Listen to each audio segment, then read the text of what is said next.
સુરત જિલ્લામાં આવેલા કડોદરા સાર્વજનિક સ્મશાન ગૃહનું નવીનીકરણ અને શિવજીની પ્રતિમાનો અનાવરણ કાર્યક્રમ યોજાયો। સાર્વજનિક સ્મશાન ગૃહ કડોદરા વર્ષ 1979થી કાર્યરત હતું। વધતી જતી વસ્તી અને ઔદ્યોગિક એકમોને કારણે આ વિસ્તારમાં રહેતા શ્રમિકો પર નજીવા દરે સુવિધાઓ મળી રહે તે માટે દાનદાતાઓના સહયોગથી જૂના સ્મશાન ગૃહનું નવીનીકરણ અને પોલ્યુશન મુક્ત બને તે માટે ગેસ આધારિત ભઠ્ઠી શરૂ કરી દેવા આ સ્થળ ઉપર ભગવાન ભોળાનાથની શિવજી પ્રતિમાનું અનાવરણ પ્રોગ્રામ રાખવામાં આવ્યો,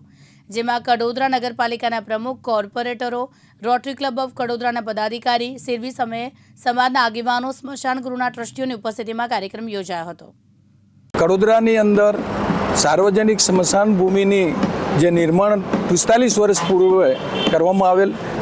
ઉંબેડ ગામના મનહરભાઈ છોટુભાઈ પટેલના પરિવાર અને ગામજનોએ આજથી 45 વર્ષ પૂર્વે આ સ્મશાન ભૂમિની અંદર જરૂરિયાત મુજબ અહીંયા સ્મશાન ભૂમિનું નિર્માણ કરેલ અને તે વખતે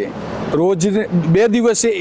એક ડેડ બોડી અહીંયા અંતિમ સંસ્કાર માટે આવતી હતી। ત્યાર પછી જ્યારે આજની તારીખમાં આપણે વિચાર કરીએ કે જેમ જેમ વસ્તી વધતી ગઈ આજુબાજુના ગામોની અંદર અને આપણે જોયું કે ઇન્ડસ્ટ્રીયલ વિસ્તાર કડોદરા આખો ઇન્ડસ્ટ્રીયલ વિસ્તાર હોવાથી પરપ્રાંતીય વસ્તી પણ વધી અને તે જરૂરિયાતને પૂર્ણ કરવા અને આજની તારીખમાં આધુનિક સુવિધા સજ્જ એવું આ પુનઃનિર્માણ કરવાની જરૂરિયાત ઊભી થઈ। રોટરી ક્લબ ઓફ કડોદરાને આ પ્રોજેક્ટની જવાબદારી સોંપવામાં આવી। ટ્રસ્ટી મંડળ અને તમામ સભ્યોને વિશ્વાસમાં લઈ આ પ્રોજેક્ટ તરફ અમે આગળ વધ્યા અને તેમાં ખાસ કરીને કડોદરા નગરપાલિકા દ્વારા આ તમામ પ્રોજેક્ટની અંદર આશરે 3 થી 3.5 કરોડના ટોટલ પ્રોજેક્ટના નિર્માણની અંદર મુખ્યત્વે પૂર્ણ યોગદાન રહેલું છે, જેમાં પૂર્વ પ્રમુખ અંકુરભાઈ દેસાઈ તેમજ કારોબારી પૂર્વ અધ્યક્ષ એવા રોટરીયન આપણા અંકુરભાઈ દેસાઈએ પણ પૂર્ણ રીતે એમની ટીમ દ્વારા કડોદરા નગરપાલિકાના અધિકારીઓ, ચીફ ઓફિસર શ્રી તેમજ બાંધકામ શાખાના દરેક કર્મચારીઓએ પૂર્ણ રૂપે આની અંદર સહભાગી બનેલા છે। આપ જોઈ શકો છો કે અહીંયા દરેક પ્રાર્થના હોલ હોય કે મોક્ષ આધારિત ગેસ આધારિત મોક્ષધામ હોય કે બાજુમાં લાકડા આધારિત મોક્ષધામ હોય,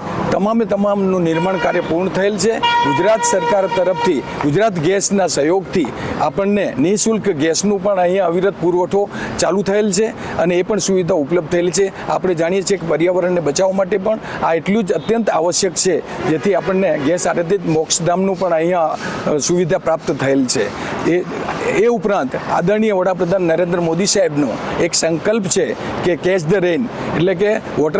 રેઇન વોટર હાર્વેસ્ટિંગનો જે પ્રોગ્રામ છે એના અંતર્ગત આપણા લોકલાડીલા સાંસદ શ્રી CR પાટીલ સાહેબ કે જેઓને ભારત સરકારના જળશક્તિના કેબિનેટ મંત્રી તરીકેનો જે એમને જવાબદારી સોંપેલ છે તેમના માર્ગદર્શન હેઠળ અને PEPના સહકારથી અહીંયા રિચાર્જ બોરનું પણ એક સુંદર આયોજન કરવાનું છે અને એ પણ કાર્યરત થઈ ગયેલ છે અને આવા પ્રજાલક્ષી અને આવા માનવીય કાર્યની અંદર સહભાગી એવા દરેક દાતાઓનો પણ પૂર્ણ રીતે સહયોગ રહ્યો છે અને તમામ આર્થિક ફાળાનો ઉપયોગ આપણે આ સંસ્થાના આર્થિક પરિસ્થિતિને મજબૂત કરવા માટે જેથી કે નિભાવ ખર્ચને પહોંચી વળવા માટે તમામ દાતાઓએ પૂર્ણ રીતે સહયોગ આપેલ છે। તે આજે શિવજીની પ્રતિમા અનાવરણ કરવાના છો તો કોણ આવવાનો છે અને કઈ રીતે કરવાના છે? હા, આ કેમ્પસની અંદર જે વચ્ચે શિવજીની પ્રતિમા છે તેની અંદર આપણા કડોદરા નગરપાલિકા દ્વારા એનું નિર્માણ કાર્ય કરવામાં આવ્યું, પ્લેટફોર્મ કરવામાં આવ્યું અને સાથે આર્થિક સ્થિતિને પહોંચી વળવા માટે